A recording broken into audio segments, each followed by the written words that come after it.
உங்க ஃப்ரெண்டா? ஃப்ரெண்ட் இல்லாம சொந்தக்காரன் மாரி. சொந்தக்காரங்க தொல்லை தாங்க முடியாம தாண்டா 8 கிலோமீட்டர் தள்ளி வந்து நடுக்காட்டுல வீடு கட்டியிருக்கேன். ஃப்ரெண்ட் எல்லாம் இல்லாம ஃப்ரெண்டு தம்பி மாதிரி. தம்பி மாதிரி. எங்க சித்தப்பாக்கு வந்து வேற விதில அவன் பிறந்தவன். ஆமாடா, நீ கூத்தியாளுக்கு தான் பிறந்தேன். ஆஹா, இது வேறயா? ஒத்துக்கோ, ஏன் தப்பு பண்ண? தெரிஞ்சிருச்சா? உங்க எல்லாருக்கும் தெரிஞ்சிருச்சா? இவர் பண்ணதால தான் மேடம் நான் ஓ, தப்பு அப்ப நீ தப்பு பண்ணது காரணம் அவர்தான். ஆமா, இவர் அந்த மாதிரிலாம் பண்ணதால தான் மேடம் நான் தப்பு இல்லன்னா பண்ணேன். தப்பு பண்ணிருக்க மாட்டேன்.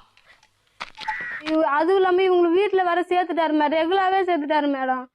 அதனால தான் மேடம் அப்படி ஆயிடுச்சு. இதெல்லாம் ஒரு காரணம். நான் பண்ணது தப்பு தான் மேடம். குழந்தை என்கிட்ட கொடுக்க சொல்லுங்க மேடம். பெருமாள் இனிமேல் சென்டிமெண்ட்ரா. இன்னொரு குழந்தை வரைக்கும் இது எங்களை மாதிரி அது அனாதே ஆயிடக்கூடாது மேடம்.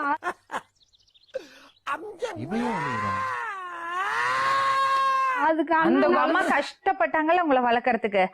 நீங்க என்ன பண்ணீங்க உங்க அம்மாக்கு? அதேதான் அவங்களுக்கும் போய் சொல்றாங்க. அதை நான் கொடுக்க மாட்டேன். நான் தரமாட்டேன். என் உயிரை வேணாலும் கீழே தரேன், குட்டியை தரமாட்டேன். ஒரு வாட்டி எடுத்து. அப்படியா? எடுத்துக்கோ எடுத்துக்கோ.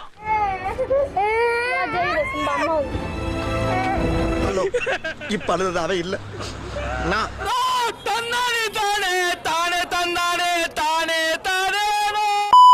ஹஸ்பண்டும் இல்லாமாச்சு, குழந்தையும் இல்லாமாச்சு, ஒரு தாய் இல்லாமாச்சு, பையனுக்கு தம்பி இல்லாமாச்சு, என்னத்த சொல்ல வர்ற? பொண்டாட்டி இல்லாமாச்சு, குடும்பமே. மூடு மூடு, ஒரே தான் லென்த் பண்ற. இப்ப போற, ஆனா திரும்பி திரும்பி